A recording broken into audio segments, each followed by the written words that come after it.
বাপরে বাপরে বাপরে বাপ! গোবিন্দ, বলছি তুই আমার পাশে আছিস তো? আমি ওর বিয়ে দিতে পারবো তো? হ্যাঁ কর্তা, আমি আপনার পাশেই আছি।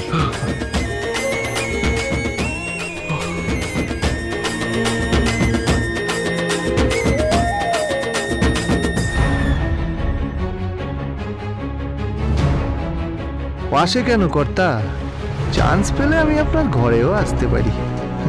নাচ জামাইয়ের পোস্টটা কাজের লোক কি শেষ পর্যন্ত পাবে কে জানে।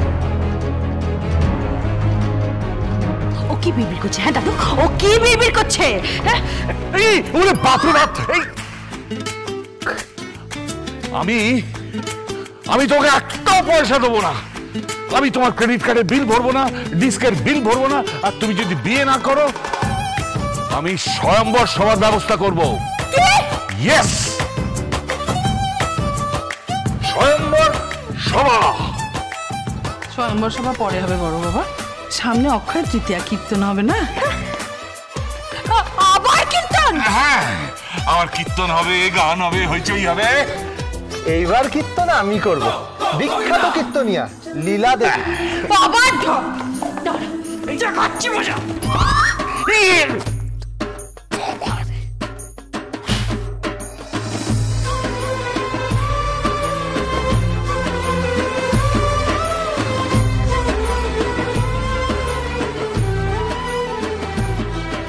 আমি তোকে বলছি, এই লোকটা ঢপবাজ, পাক্কা ঢপবাজ। ওনাকে অমিতাভ বচ্চনের বাড়িতে রান্না করেছে, দাদার বাড়িতে রান্না করেছে, তারপর স্বয়ং মা অন্নপূর্ণা এসে নাকি ওকে হাতা দিয়ে গেছে। এখন বলছে লীলা কোন কীর্তনিয়ার কাছে নাকি কীর্তনও শিখেছে। হ্যাঁ, আমাকেও তো বলেছে কি যেন আয়ুর্বেদাচার্য, হ্যাঁ আয়ুর্বেদাচার্য রঘুনন্দন স্বামী, ওর কাছ থেকে নাকি আয়ুর্বেদ শাস্ত্র শিখেছে। এক নম্বরের একটা ফেরেববাজ ছেলে।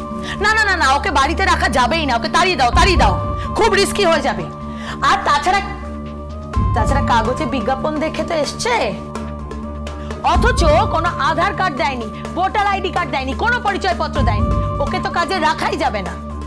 ছি ছি ছি ছি, এসব কি হচ্ছে কি? ছেলেটা তো সারা দিন ধরে খাটছে, দিব্য তো সকলের সেবা করছে। এই তো একটু আগে আমি দেখে এলাম, নিপার জন্য আয়ুর্বেদ তেল বানাচ্ছে, কি সব পাতা টাতা দিয়ে।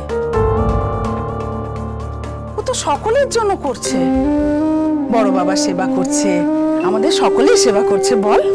হ্যাঁ, আর তোমাকে তো খাইয়ে দিচ্ছে। হ্যাঁ, এ বাড়িতে যা আগে কখনো ঘটেনি। সেই 14 বছর আগে আমার ছেলেটা যখন ছোট ছিল, ওকে যখন খাইয়ে দিতাম, ওর খাবার থেকে নিয়ে ও আমাকে বলতো, মা আমার থেকে একটু খাও না। আজ এতগুলো বছর পর, 14 বছর পর আমাকে কেউ খাইয়ে দিল, খেতে দিল।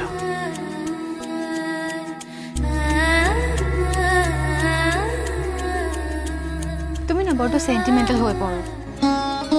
তা তো একটু হয়ে পড়ি মা। একটা কথা বলি মা, ছেলেটাকে তাড়াস না। আমার মত ওকে এই বাড়ির থেকে বের করে দেওয়া উচিত। আমারও তাই মত, আমারও মত। হ্যাঁ, আমিও চাই না ওই বাড়িতে থাকুক। আমার ছেলেটাকে একদম ভালো লাগে না, ওকে বাড়ি থেকে বের করে দাও। কেন? খারাপটা কি আছে? সেটা একদম ঠিক আছে, একদম চোস্ত ছেলে। না না না, ওকে তাড়িও না। বাবা, তোমার আবার হলো কি? হ্যাঁ, আমি জানি, আমি সব শুনেছি। কি? তুই আবার কি শুনেছিস? আমি আড়াল থেকে সব শুনেছি। তোমাকে ওইটা খাওয়াবে না, বিদেশি ওইটা, তারপর মাটন চপ, কাবাব, এই সমস্ত খাওয়াবে, আর তুমি বাড়িতে বসে কি করবে? নেশা ভাঙ করবে। কি করছিস তুই গুরুজনদের সামনে? ছি। বলছিলাম কি, তোরা আর কটা দিন দেখ না ছেলেটাকে, দেখবি আমি বলছি সকলেই ভালো হবে। হ্যাঁ রে, এই পরিবারের মঙ্গল হবে। আর কটা দিন দেখ মা। সোনা মা, সোনা মা, সোনা মা। এই রে, ডালিমা আবার খেপেছে। যাই মা। সোনা মা।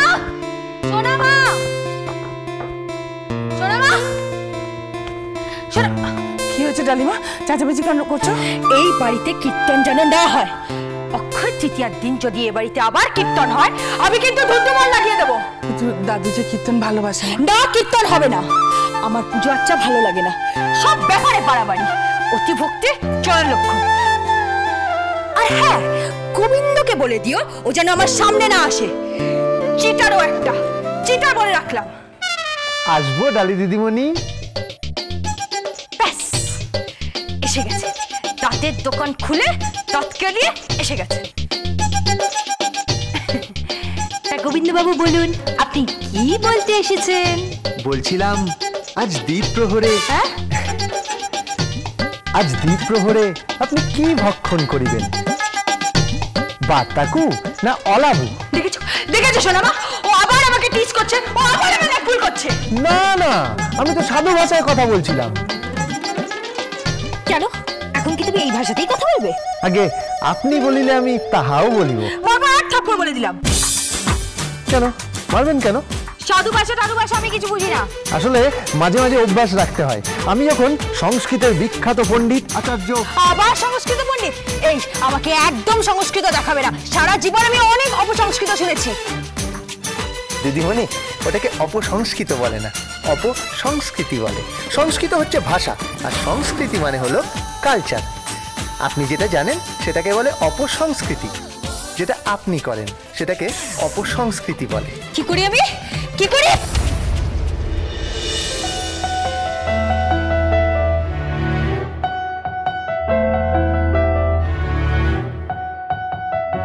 লাগেনি তো বাবা? না না, লাগেনি। আপনার এই দুর্দণ্ড প্রতাপ দিদিমণিকে আমি ঠিক সামলে নেব, ভাববেন না। আসলে আমি বলতে এসেছিলাম যে বারতাকু মানে বেগুন, আর অলাবু লাউ। আজকে নিরামিষ ভক্ষণ তো, আপনি নিরামিষ খাবেন? না, আমি নিরামিষ খাবো না। আমি বাইরে লাঞ্চ করতে যাব। আমি লাউ বেগুন কিচ্ছু খাবো না। দরকার নেই। কেন? দরকার পড়লে আপনার জন্য আমি আলাদা করে রান্নার ব্যবস্থা করছি। আপনাকে আমি দুপুরবেলা বাড়িতেই খাওয়াবো, বাইরের খাওয়া আপনার চলবে না। কেন রে, আমি কি তোর চাকর আছি না জি আছি? ইস, এই দেখুন আবার তুই তুকারিতে নেমে এসেছে। না, এই বাড়ির সাথে না আপনাকে একদম মানায় না। আমি তোকে এই বাড়ি থেকে তাড়াবো, তাড়াবো, তাড়াবো, তাড়াবো। দাদু, ডালিমা, ডালিমা তুমি কেন ওর সাথে খারাপ ব্যবহার করছো মা? কেন বলছো ওকে তুমি তাড়াবে? ও তো জানতে এসেছে আজকে তুমি নিরামিষ খাবে না আমিষ খাবে। আজকে আমাদের বাড়িতে নিরামিষ হয়, আর তার জন্যই তো আজকে আমি বাড়িতে খাই না, সেটাও জানা উচিত। সেই জন্যই তো ও তো বলছে তোমার জন্য আলাদা করে রান্না করবে। কি রান্না করবে ও? হ্যাঁ, কি রান্না করবে ও? আমি আপনার জন্য আজকে চিকেনের প্রিপারেশন করব। আজকে চিকেন? যদিও আমার মতে প্রাণী হত্যা পাপ। ওই দেখো আবার প্রাণী নিয়ে পড়েছে। এবার নিশ্চয়ই বলবে কোনো প্রাণী তত্ত্ববিদের কাছে। এই তো ঠিক বাংলা বলেছেন। কি বলে ফেলেছেন? আমি একজন প্রাণীতত্ত্ববিদের বাড়িতে কাজ করতাম। তিনি আমাকে প্রথম বলেছিলেন, animals to have the right two live in this world. হ্যাঁ, আর ইংরেজি?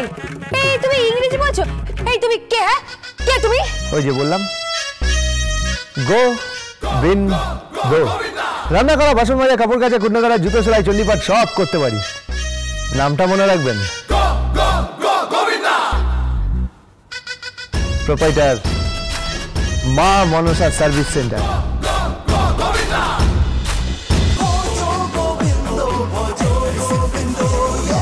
Dance with Portugal Bindo.